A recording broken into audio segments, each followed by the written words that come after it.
श्रीकान्तो मातुलो यस्य जननी सर्वमङ्गला जनकशङ्करो देवः तं वन्दे कुञ्जराननं सदाशिवसमारम्भां शङ्कराचार्यमध्यमाम् अस्मदाचार्यपर्यन्तां वन्दे गुरुपरम्परां पाशाङ्कुशेक्षुकोतण्डपञ्चबाणलसत्कराम् उद्यत्सूर्यनिभां वन्दे महात्रिपुरसुन्दरीं विश्वकारणनेत्राढ्यां श्रीमत्त्रिपुरसुन्दरीं बन्धकासुरसंहर्द्रीं कामाक्षीं तामहं भजे सुवर्णाङ्गीं रत्नशोभाढ्यां शुकहस्तां शुचिस्मृतां काञ्चीनिवासिनीं वन्दे कामाक्षीं कामितार्थतां श्रीमात्रे नमः ராஜராஜேஸ்வரியான காமாட்சி பரதேவதையினுடைய கிருபா கடாட்சத்தோடையும் ராஜவாராகி அம்பிகையினுடைய அனுகிரக விசேஷத்தோடையும் கூட பராசக்தியின் பிரபாவங்களை சிந்தனை செய்து கொண்டே இருக்கும்.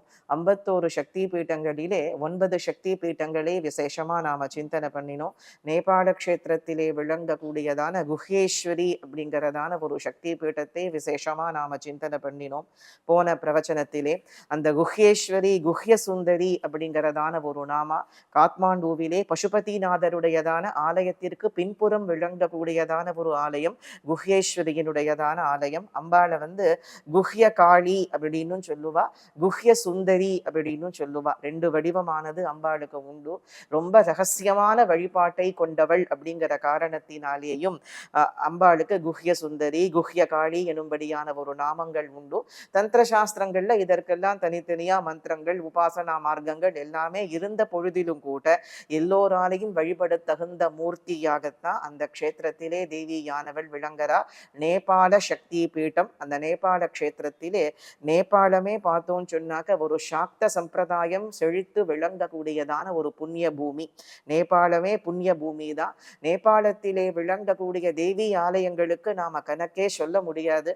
அத்தனை தேவி ஆலயங்கள் இந்த காத்மாண்டு வாலியில மாத்திரம் நீங்க பார்த்தோன்னு சொன்னாக்க அந்த காத்மாண்டு பள்ளத்தாக்கிலே மாத்திரம் அத்தனை தேவி ஆலயங்கள் சக்தி பீட்டங்கள் தேவி பரமான க்ஷேத்திரங்கள் விசேஷமா விளங்குறது. அதனால நம்ம நேபாள் யாத்ரான்னு யாரானு போனா என்ன பண்றான்னு கேட்டா ஒன்னும் பசுபதிநாத்துக்கு போறா, அதுக்கப்புறம் முக்திநாத்துக்கு போறா, திரும்பி வந்துடுறா. மற்ற க்ஷேத்திரங்கள்லாம் ஒருத்தரும் பார்க்கறதே கிடையாது. அந்த மாதிரி இல்லாம நேபாளத்துக்கு போனோம் அப்படின்னாக்க அநேக க்ஷேத்திரங்கள் 1 மாசம் தங்கினா கூட நித்தியமும் பார்க்கக்கூடிய க்ஷேத்திரங்கள் காத்மாண்டுவிலே மட்டும் அநேகம் உண்டு. அதனால சக்தி பீட்ட யாத்திரை எல்லாம் போறவா எல்லோரும் இதையெல்லாம் மனசுல வச்சுண்டு அந்தந்த க்ஷேத்திரங்களுக்கு போகணும்னு பிரார்த்தனை பண்ணிக்கிறோம். அடுத்த க்ஷேத்திரம் கைலாய யாத்திரையை பற்றி சொல்லக்கூடியதான ஒரு க்ஷேத்திரம். கைலாய யாத்திரையினுடையதான அங்கமாக விளங்கக்கூடிய க்ஷேத்திரம் அது. அதிவிசேஷமான ஒரு க்ஷேத்திரம் மானசரோவர். 51 சக்தி பீட்டங்களிலே அதிவிசேஷமான பீட்டமாக விளங்கக்கூடியது மானசரோவர். அதாவது மானசரோவரிலே தனியாக நமக்கு ஒரு ஆலயம் அப்படிங்கிற அமைப்பானது கிடையாது. அந்த மானசரோவர் ஏரி இருக்கு பார்த்தேளா, அந்த ஏரியே சக்தி பீட்டமா விளங்குறதுங்கிறது சாஸ்திரம். ஏன்னா நமக்கு தேவி பாகவதத்திலே மானசரோவரிலே தெற்கு திக்கிலே விஸ்வகாமா பகவதி அப்படின்னும் வடக்கு திக்கிலே விஸ்வகாமா பூரணினும் 2 ரூபத்திலே பராசக்தி விளங்குறாங்கிறது தேவி பாகவதம். அப்படி அந்த மானசரோவரானது அதிவிசேஷமான 10வது சக்தி பீட்டம். அப்படி 9வது சக்தி பீட்டம் நேபாள க்ஷேத்திரத்திலே நம்ம தரிசனம் பண்ணினோம். 10வது சக்தி பீட்டமானது நமக்கு விசேஷமாக இமயமலையிலே விளங்கக்கூடிய மானசரோவரிலே டிபெட், இப்போ அது இருக்கிற இடம் டிபெட்டை சேர்ந்தது. அந்த க்ஷேத்திரத்திலே மானசரோவரிலே பகவதியின் ஸ்தானமானது விசேஷமா விளங்குறதுங்கிறத பரமேஸ்வரனுக்கு சாட்சாத் தேவியானவள் சொல்றாங்கிறது நமக்கு தந்திர சூட்டாமணி தந்திரம். மானசே தக்ஷஹஸ்தோமே, தக்ஷஹஸ்தம் அப்படின்னு சொன்னாக்க வலது கை அப்படின்னு அர்த்தம். மானசே தக்ஷஹஸ்தோமே, மானச தடாகத்திலே என்னுடைய வலது கரமானது விழுந்தது அப்படிங்கிற அம்பாள். மானசே தக்ஷஹஸ்தோமே தேவி தாக்ஷாயணி ஹர. அம்பாளுக்கு தாக்ஷாயணி அப்படின்னே நாம. எந்த க்ஷேத்திரத்திலே இந்த சக்தி பீட்டங்களுக்கெல்லாம் நாயகியா விளங்குறவள் யாருன்னா தாக்ஷாயணி தானே. அவளுடைய சரீரத்திலே விளங்கக்கூடிய அங்கங்கள் தானே இந்த பாரத வருஷத்தில் எல்லா இடங்கள்லையும் விழுந்து அந்தந்த தேவி மூர்த்தங்கள் ஏற்படுறது. அப்போ எல்லா தேவி மூர்த்தங்களுக்கும் ஆதாரமா விளங்கக்கூடியவள் யாருன்னா சாட்சாத் பகவதி தாக்ஷாயணி. அந்த தாக்ஷாயணி தாட்சாயணியானவள் எந்த க்ஷேத்திரத்திலே விளங்கதான்னு கேட்டாக்க மானசரோவரிலே தான் அவள் பூர்ண சாநித்தியமானது விளங்குறது. அதைத்தான் தேவி சொல்றா, மானசே தக்ஷஹஸ்தோமே தேவி தாட்சாயணி ஹரஹ அமரோ பைரவ தத்ரஹா சர்வசித்தி பிரதாயக அப்படின்னு சர்வ சித்திகளையும் உண்டு பண்ணக்கூடிய பரமேஸ்வரன் அங்கே அமர பைரவர் அப்படிங்கிறதான ஒரு நாமத்தோடே பிரகாசிக்கிறார். சுவாமிக்கு பைரவருக்கு சக்தி பீட்டத்திற்கு நாம போனோம்னு சொன்னாக்க அந்த பைரவரையும் சேவிச்சுட்டு வர்றது ரொம்ப விசேஷம் அப்படிங்கிறது சாஸ்திரம். அப்படி மானசரோவரிலே அதனுடைய பைரவரா விளங்கக்கூடியவர் யாருன்னு கேட்டாக்க அமர பைரவர் அப்படின்னு பேரு. அம்பாளுக்கு தாக்ஷாயணி அப்படிங்கிறதான ஒரு நாமமானது விசேஷமா விளங்குறதுங்கிறது சாஸ்திரம். அப்படி இதுல முக்கியமான விஷயம் என்னன்னு கேட்டாக்க எல்லா சக்தி பீட்டங்கள்லையும் நாம க்ஷேத்திரத்தை தரிசனம் பண்றோம். இப்போ காஞ்சிபுரம்னா தேவியினுடைய நாபி விழுந்த இடமானது காமாட்சி அம்மன் கோவில் இருக்கு. அதே மாதிரி காமாக்கியாவிலே தேவியின் யோனி விழுந்த இடமானது அங்க க்ஷேத்திரமானது காமாக்கியா க்ஷேத்திரம் விளங்குறது. ஜுவாலாமுகியிலே அம்பாளுடைய நாக்கு விழுந்த க்ஷேத்திரம், அந்த க்ஷேத்திரத்திலே ஜுவாலையானது விளங்குறது. அம்பாஜியில ஹிருதயம் விழுந்த க்ஷேத்திரம் குஜராத்திலே தேவிக்கு ஆலயமானது விளங்குறது. ஆனா மானசரோவரிலே கோவிலே கிடையாது. வாஸ்தவமா எல்லாமே அம்பாளுக்கு ஒரு ரூபம், ஒரு வடிவம், ஒரு நாமம்னு சொல்ல முடியுமா? அவளுக்கு கோடிக்கணக்கான வடிவங்கள், கோடிக்கணக்கான ரூபங்கள், கோடிக்கணக்கான நாமங்கள் உண்டு. ஆனா எல்லாவற்றையும் தாண்டி மனசிற்கும் வாக்கிற்கும் எட்டாத, மொழிக்கும் நினைவுக்கும் எட்டாத நின் திருமூர்த்தி அப்படின்னு தானே பட்டர் சொல்றார். நம்முடைய மொழிக்கும் நம்முடைய மனசிற்கும் நினைவுக்கும் எட்டாத மூர்த்தியாகத்தானே தேவி இருக்கா. அந்த ரூபத்திலே தேவியை நாம் உணர வேண்டிய க்ஷேத்திரம் எது, தரிசிக்கிற க்ஷேத்திரம் இல்லே, உணர க்ஷேத்திரம் எதுன்னா மானசரோவர். அந்த க்ஷேத்திரத்திலே தான் மொழிக்கும் நினைவுக்கும் எட்டாத மூர்த்தியாக மனோவாச்சாம கோச்சரா அப்படின்னு மனசுக்கும் வாக்குக்கும் எட்டாதவளாக தாக்ஷாயினியாக, தக்ஷ புத்திரியாக, தக்ஷ யக்ஞ விநாசினியாக அந்த க்ஷேத்திரத்திலே அமரபைரவர் சகிதமாக பராசக்தியானவள் விசேஷமான வைபவத்தோடே பிரகாசிக்கிறா அப்படிங்கிறத சாஸ்திரங்கள் எல்லாம் சொல்லறது. அமரபைரவர் தாக்ஷாயினி. அதே கைலாச யாத்திரையிலே தான் இந்த மானசரோவரை நாம வலம் வரோம். மானசரோவரிலே நாம விளங்குறோம். கைலாய யாத்திரை அப்படிங்கிறது மிக புனிதமான ஒரு யாத்திரை. அதற்கு சமானமானது வேற ஒண்ணுமே கிடையாது. கைலாஷ் பரிக்ரமா அப்படின்னு சொல்லுவா. அந்த கைலாச க்ஷேத்திரத்தை பிரதட்சணம் பண்ணி வலம் வரதை விட ஜென்மாவெடுத்தவாளுக்கு ஒரு சாபல்யத்தை கொடுக்கக்கூடியது, ஒரு புண்ணியத்தை கொடுக்கக்கூடியது வேற ஒண்ணுமே கிடையாது. ஏன்னா ஸ்வயம் பரமேஸ்வரனே தான் அந்த க்ஷேத்திரத்திலே கைலாச சிகரமா பிரகாசிக்க கூடியவராக இருக்க. அம்பாள் தான் மானசரோவரா இருக்கா. பரமேஸ்வரன் இந்த மானசரோவரிலே நம்ம நின்னுண்டு அதனுடைய கரையில நின்று கொண்டு நம்ம கைலாய சிகரத்தை பார்க்கக்கூடிய சமயத்திலே சக்தி பீட்ட நாயகியாக விளங்கக்கூடியதான அம்பாளையும் ஜோதிர்லிங்க மூர்த்தியாக கைலாச க்ஷேத்திரத்திலே விளங்கக்கூடிய பரமேஸ்வரனையும் ஒரே சமயத்திலே பிரத்யக்ஷமாக தரிசிக்கக்கூடிய சௌபாகியமானது நமக்கு கிடைக்கிறதுன்னு. இந்த மானசரோவர் கரையில நின்னுண்டு நம்ம தரிசனம் பண்ணணும். மானசரோவர் கரை இருக்கு பார்த்தேளா, அந்த கரையில நின்னுண்டு இந்த கைலாச க்ஷேத்திரத்தை பார்க்கும் பொழுது சிவபார்வதியை பிரத்யக்ஷமாக தரிசனம் பண்ணக்கூடியதான ஒரு ஸ்திதி, பிரத்யக்ஷமா தரிசனம் பண்ணக்கூடியதான ஒரு சௌபாகியமானது நமக்கு ஏற்படுறது. கைலாச யாத்திரை போனவாளுக்கு இன்னொரு பிறவியானது கிடையாதுங்கிறது சாஸ்திரம். நம் சம்பிரதாயத்திலே இந்த கைலாச யாத்திரை யாரு போறாளோ அவ பரமேஸ்வரனுடைய சாயுஜ்யத்தை அடைஞ்சுடுவா, பரமேஸ்வரனோட ஐக்கியமா போயிடுவா. அவளுக்கு இன்னொரு பிறவியானது கிடையாது. அப்பேற்பட்ட புனிதமான யாத்திரை. அந்த கைலாச க்ஷேத்திரத்திலே தான் தேவியனுடைய 2 வடிவமானது நமக்கு விளங்குறது. இந்த மானசரோவர் தாக்ஷாயணியின் வடிவம், தேவியின் வடிவம்னே பார்த்திருக்கோம். நம்ம ஆலயங்கள்ல நிறைய இடங்களிலே அம்பாளே தீர்த்த ரூபத்திலே விளங்கக்கூடியதா இருக்கா. திருவாரூர் கமலாம்பிகை கமலாலயமே சிதக்னி குண்டம் தான் இல்லையா. அந்த கமலாலயம் ஆனது கமலாம்பாளுடைய ஸ்வரூபம் தான், தேவியினுடைய ஸ்வரூபம் தான் கமலாலயம்ங்கிறது சாஸ்திரம். அது மாதிரி தான் இந்த மானசரோவர் தாக்ஷாயணியோட ஸ்வரூபம். தாக்ஷாயணி ரூபத்திலே மானச தடாகத்தினுடைய வடிவாக அதே போல பராசக்தியானவள் கௌரி குண்டம் அப்படிங்கிறதான ஸ்தானமானது உண்டு. இதுவும் கைலாச யாத்திரையினுடைய அங்கமாக தரிசிக்க வேண்டிய, தீர்த்தமாட வேண்டியதான ஒரு க்ஷேத்திரம்தான். அந்த கௌரி குண்டத்திலே அம்பாள் உமா அப்படிங்கிறதான ஒரு நாமத்தோட கௌரியாக அந்த க்ஷேத்திரத்திலே விசேஷமான வைபவத்தோட இருக்கா. பர்வதராஜனுக்கு புத்திரியாக மலையரசனுக்கு பெண்ணாக பார்வதிங்கிற ஸ்வரூபத்திலே தேவியானவள் தோன்றி பரமசிவனை திருமணம் செய்து கொண்டு கணேசரை உற்பத்தி செய்த க்ஷேத்திரம் அது. ஓங்கார வடிவாக விளங்கக்கூடியதான மகா கணேசர அம்பாள் எந்த க்ஷேத்திரத்திலே உற்பத்தி பண்ணினா அப்படின்னு கேட்டாக்க லிங்க புராணத்திலே சொல்லி இருக்கும்படியாக அப்படி சிவனும் சக்தியும் ஐக்கியமாகி எந்த க்ஷேத்திரத்திலே கணேசரை உற்பத்தி பண்ணினான்னு கேட்டா கௌரி குண்டம் அப்படிங்கிறதான ஒரு க்ஷேத்திரம். அதுவும் தேவியினுடைய பீட்டங்களிலே அதி விசேஷமா விளங்கக்கூடியதான பீட்டம். இப்படி மானசரோவரும் சரி கௌரி குண்டமும் சரி ரெண்டு க்ஷேத்திரமுமே நமக்கு கைலாச யாத்திரையினுடையதான அங்கமாக விளங்கக்கூடியதான க்ஷேத்திரமா தான் இருக்கு. அப்படிங்கிறது தக்ஷஹஸ்தோமே அப்படிங்கிற காரணத்தினாலே என்னுடைய வலது கையானது அங்கே விழுந்ததுங்கிறா பராசக்தி.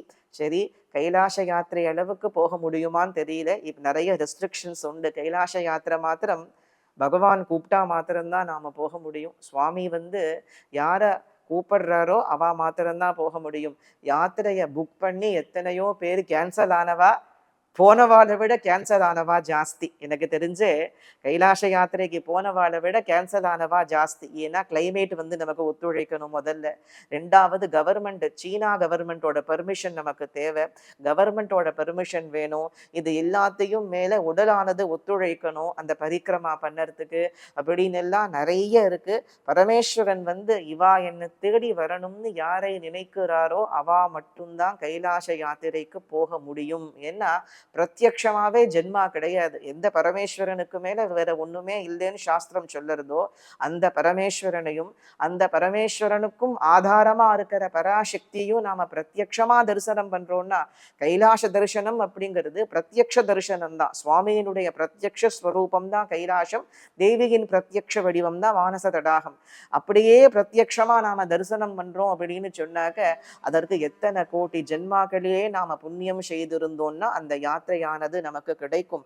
அந்த காரணத்தினாலே அது துர்லபம். நாங்கள்லாம் என்ன பண்றது, கைலாச யாத்திரையானது நமக்கு கிடைக்கிறது துர்லபம்னு சொல்றாளே. நான் கைலாச யாத்திரைய போகணும்னு சொன்னாக்க தட்சிண கைலாசம்ங்கிறது திருவையாறு. திருவையாறுக்கு சமானமான க்ஷேத்திரம் இல்லை. ஐயாரப்பர் சுவாமி அம்பாள் தர்ம சம்வர்தினி அப்படிங்கிற நாமத்தோட ஸ்ரீசக்கர பிந்து மத்தியத்திலே காமகோட்டத்தின் மத்தியத்திலே காமாட்சியாவே தர்ம சம்வர்தினி இருக்காங்கிறது சாஸ்திரம். அப்பருக்கு கைலாய காட்சி காண்பிச்ச க்ஷேத்திரம் அது. பரமேஸ்வரன் அப்பருக்கு திருநாவுக்கரசருக்கு தட்சிண கைலாய அதனால தான் தட்சிண கைலாசம் அப்படின்னு அந்த க்ஷேத்திரத்திற்கு பெயர். அது மாத்திரம் இல்லை, ஸ்ரீபுரமும் திருவையாறு தான். கைலாசம் மாத்திரம் இல்லை, காஞ்சிபுரம் எப்படி ஸ்ரீமன் நகரமா இருக்கோ அது போல பிரத்யக்ஷ ஸ்ரீமன் நகரமா சிந்தாமணி தீபத்திலே பஞ்சபிரம்மாசனத்திலே காமேஷ பரியங்கத்திலே லலிதா மகா திரிபுர சுந்தரி பராபட்டாரிகையாவே தர்ம சம்வர்தினிங்கிற நாமத்தோட தேவி பிரகாசிக்கக்கூடிய க்ஷேத்திரம். அதனால திருவையாறை தரிசனம் பண்ணினா ஸ்ரீகாளஹஸ்தி அந்த க்ஷேத்திரத்திற்கு சமானமான க்ஷேத்திரம் இல்லை. அதுக்கும் தட்சிண கைலாசம்னு பேரு. காளஹஸ்தி க்ஷேத்திரத்திலே காளஹஸ்தீஸ்வர் ஞான பிரசூனாம்பிகான்னு அம்பாளுக்கு பேரு. அதுவும் தட்சிண கைலாசம். ஸ்ரீசைலம், ஸ்ரீசைலம் மல்லிகார்ஜுனர், பிரமராம்பிகா, இந்த 3 க்ஷேத்திரத்திற்கும் தட்சிண கைலாசம் அப்படிங்கிற நாமமானது விளங்குறது. இல்லை நாங்க தாக்ஷாயணிய பார்க்கணும் அப்படின்னு தட்சிண கைலாசத்தை நாம பார்த்தாச்சு, தாக்ஷாயணிய நாங்க தரிசனம் பண்ணணுமே, எந்த க்ஷேத்திரத்திலே தரிசனம் பண்ணறது அப்படின்னு கேட்டாக்க தமிழ்நாட்டிலே செம்பனார் கோவில்ங்கிற க்ஷேத்திரம். அந்த க்ஷேத்திரம் தாக்ஷாயணியினுடைய ஸ்தலம் அப்படின்னே பேரு. தமிழ்நாட்டுல மாயவரத்துக்கு பக்கத்திலே திருச்செம்பொன்பள்ளி அப்படின்னு பேரு. அந்த க்ஷேத்திரமானது சூரியனுக்கு சாப விமோசனம் கொடுத்த க்ஷேத்திரம் அது. பரமேஸ்வரன் என்ன பண்ணிடுறார், தக்ஷ யஜ்ஞத்தை விநாசம் பண்ணும் பொழுது வீரபத்ர சுவாமி சூரியன் அந்த யஜ்ஞத்திலே கலந்துட்ட காரணத்தினாலே சூரியனை ஓங்கி கன்னத்தில் அரைஞ்சுட்டாராம். அதனால 32 பல்லும் கொட்டி பெடுத்து சூரியனுக்குங்கிறது புராணம். அப்போ சூரிய பகவான் ரொம்பவும் மனசு வருத்தப்பட்டு இப்படி பரமசிவனை அவமரியாதை பண்ணின யஜ்ஞத்தில நாம கலந்து நோட்டோமே அப்படிங்கிற ஒரு துக்கத்தினாலே திருச்செம்பொன்பள்ளி க்ஷேத்திரத்திற்கு பரமேஸ்வரனை விசேஷமாக வழிபட்டு தன் பாப்பத்தை போக்கி கொண்டார் அப்படின்னு சொல்லுவா. அப்பேற்பட்ட க்ஷேத்திரம் செம்பொன் பல்லீஷர் அப்படின்னு சுவாமிக்கு பேரு. அம்பாளுக்கு சுகந்த குந்தளாம்பிகா, மட்டுவார் குழலி அப்படிங்கிறதான ஒரு நாமா. சோழ தேசத்து அம்பாள் எல்லாம் 4 கை அம்பாள் தான், 2 கை அம்பாளை பார்க்கவே முடியாது. பாண்டிய தேசத்து அம்பாள் தான் 2 கை. கோமதி, மீனாட்சி, காந்திமதி, குழல்வாய் மொழி இவாள்லாம் தான் 2 கை அம்பாள். சோழ தேசத்துக்கு வந்தேன்னா அபயாம்பா, மங்களாம்பா, கமலாம்பா, சிவகாம சுந்தரி அப்படின்னு எல்லா அம்பாளுமே சதுர்புஜத்தோட 4 கையோட இருக்கிற அம்பாள் தான். 2 கை அம்பாளை பார்க்கவே முடியாது. சுகந்த குந்தலாம்பிகா மட்டும் 2 கையோட இருக்கா. ஏன்னா அப்பாட்ட நீதி கேட்கறதுக்கு போராடலாம். எப்படி நீ எங்க ஆத்துக்காரரை வந்து கூப்பிடாம நீ யஜ்ஞத்தை நடத்துவே அப்படின்னு நீதி கேட்கறதுக்கு போன காரணத்தினால கைலாசத்திலிருந்து அம்பிகை இறங்கிய க்ஷேத்திரம் அதுன்னு. கைலாசத்திலிருந்து அம்பாள் என்ன பண்ணினாளா, பரமேஸ்வரன் சொல்றாரு நீ போப்படாது, எப்படி நீ வந்து என்னை மீறி நீ போவேன்னு கேட்கிறார். அதனால எதிரும் புதிருமா இருப்பான் சுவாமியும் அம்பாளும். அந்த க்ஷேத்திரத்துக்கு போனேன் அப்படின்னா அம்பாளும் சுவாமியும் எதிரும் புதிருமா இருக்கிறது ரொம்ப ரொம்ப ரொம்ப அபூர்வம். ஒரு சில க்ஷேத்திரங்கள்ல மாத்திரம்தான் அந்த அமைப்பானது உண்டு. திருச்செம்பொன் பள்ளியிலே சுவாமி கிழக்கு நோக்கின சந்நிதி, அம்பாள் மேற்கு நோக்கின சந்நிதி. அதாவது சுவாமிக்கு வந்து இல்லை நான் கண்டிப்பா போய் தான் தீருவேன், நீங்க வந்து உங்களுக்கு கொடுக்க வேண்டிய அவிர்வாகத்தை கேட்பதற்காக வேண்டியாவது நிச்சயமாக நான் என் தந்தை நடத்தக்கூடிய யஜ்ஞத்திற்கு போய் தீருவேன் என்று தேவி சொன்ன காரணத்தினாலே சுவாமிக்கு எதிரே தேவியின் சந்நிதியானது அமைஞ்சிருக்கு. எதிரும் புதிருமா பார்த்தா மாதிரி சுவாமியும் அம்பாளும் அந்த க்ஷேத்திரத்திலே விளங்குறாங்கிறதும் தாக்ஷாயணியினுடைய பிரத்யக்ஷ ஸ்வரூபம் அது. கோவில்ல பார்த்தேன்னா அம்பாள் கொஞ்சம் முகத்துல ஒரு சோகம் இருக்கிற மாதிரியே இருக்கும். நீங்க திருச்செம்பொன் பள்ளி போனேன்னா அம்பாளை பார்த்தேன்னா எல்லா க்ஷேத்திரங்கள்லையும் அப்படி அம்பாள் சிரிச்சுண்டு மந்தஹாசமா இருப்பா. அம்பாளுடைய சிரிப்புக்கு நாம சொல்லணுமா, மந்தஹாசமா இருப்பா. செம்பனார் கோவில்ல மாத்திரம் பார்த்தோம்னா கொஞ்சம் முகத்துல வந்து ஒரு வருத்தம் இழையோடினா எப்படி இருக்குமோ அந்த நம் கஷ்டங்களை எல்லாம் போக்குறவும் அவதான், அவளுக்கு மேல வேற தெய்வம் இல்லை. இருந்தாலும் இப்படி அப்பா வந்து நம்ம ஆத்துக்காரரை கூப்பிடாம யஜ்ஞத்தை பண்றாரே, நம்ம பதியும் கூட நம்மளை புரிஞ்சுக்காம யஜ்ஞத்துக்கு போக கூடாதுன்னு சொல்றாரே அப்படின்னு ரெண்டுமா சேர்ந்த ஒரு அந்த ஒரு நிலையானது அந்த க்ஷேத்திரத்திலே விளங்கக்கூடிய தேவியின் முகத்திலே நாம் காண முடியும். அப்படிங்கிறது தாக்ஷாயினியை பார்க்கணும்னா, தாக்ஷாயினி எங்க இருக்கா அவளை பார்க்கணும்னா செம்பனார் கோவில் போங்கோ. அதே மாதிரி கௌரி மாயூரம், கௌரி மாயூரம் மாயூரத்திற்கு சமமான க்ஷேத்திரம் இல்லை. 1000 ஊர் இருந்தாலும் மயிலாடுதுறைக்கு சமமாகாது, 1000 ஆனாலும் மாயூரமாகாது அப்படிங்கிறது சாஸ்திரம். ஆயிரக்கணக்கான க்ஷேத்திரங்கள் இருந்தாலும் அபயாம்பாளுக்கு சமானமான ஒரு தெய்வம் கிடையாது. பூமியே தான் அவளுக்கு பீட்டம். ஏன்னா இந்த பீட்டத்தை விட்டு இறங்கி வர்றதுக்கு கூட தன் பக்தர்கள் கூப்பிட்டா தாமதமாக கூடாதுங்கிறதுக்காகத்தான் வேற எந்த க்ஷேத்திரத்தையும் நீங்க எந்த க்ஷேத்திரத்துக்கு வேணாலும் போய் பாருங்கோ, பிருத்வி பீட்டமானது கிடையாது. அபயாம்பாளுக்கு மட்டும்தான் பூமியே பீட்டம். அப்பேற்பட்ட அம்பாள் அவள் தாக்ஷாயணி. தாக்ஷாயணி அபயாம்பிகேன்னு தான் தீட்சிதர் கூப்பிடுறார். முத்துசுவாமி தீட்சிதர் அபயாம்பா கீர்த்தனையில தாக்ஷாயணி அபயாம்பிகே அப்படின்னு தான் கூப்பிடுறார். அதே மாதிரி தாக்ஷாயணி ரூபத்துல தரிசனம் பண்ணணும்னா கௌரி மாயூர க்ஷேத்திரத்திலே திருமயிலாடுதுறையிலே மாயூரநாதர் கோவிலிலே தாக்ஷாயணிய தரிசனம் பண்ணலாம். அதை தவிர ஆந்திர தேசத்திலே 18 சக்தி பீட்டங்களில் விசேஷமான சக்தி பீட்டமான மாணிக்யாம்பிகா அப்படிங்கிறதான க்ஷேத்திரத்திலேயும் தாக்ஷாயணி, அந்த க்ஷேத்திரத்துல தான் தக்ஷ யஜ்ஞம் நடந்தது அப்படின்னு சொல்லுவா. அம்பாளுக்கு திராட்சாராமம் அப்படின்னு பேர். ரொம்ப சாநித்தியமா இருப்பா அம்பாள். அங்க ரௌத்ரமாவே இருப்பா. அம்பாளை பார்த்தாலே நமக்கு தெரியும் அந்த க்ஷேத்திரத்திலே இப்படி வந்து என்ன மீறி இந்த யஜ்ஞம் இந்த காரியங்கள்லாம் நடக்கிறதா அப்படிங்கும்படியான 18 சக்தி பீட்டங்கள்ல ஒரு சக்தி பீட்டம் திராட்சாராமம்னு பேரு. மாணிக்யாம்பிகா அப்படின்னே நாம அந்த க்ஷேத்திரத்திலே ரொம்ப விசேஷமான மூர்த்தியா அம்பாள் இருப்பா.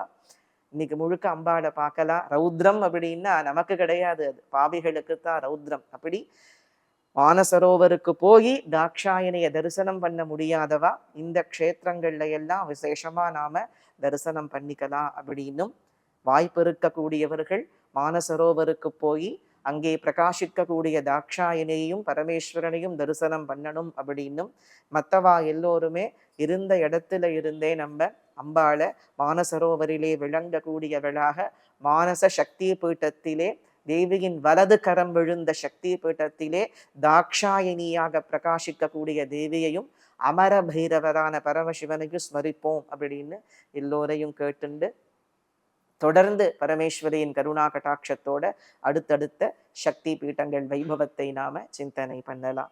சர்வமங்கள மாங்கல்யே சிவே சர்வார்த்த சாதிகே சரண்யே திரையம்பகே கௌரி நாராயணி நமோஸ்துதே. ஸ்ரீமாத்ரே நமஹ. காமாட்சி சரணம். காமாட்சி காமாட்சி.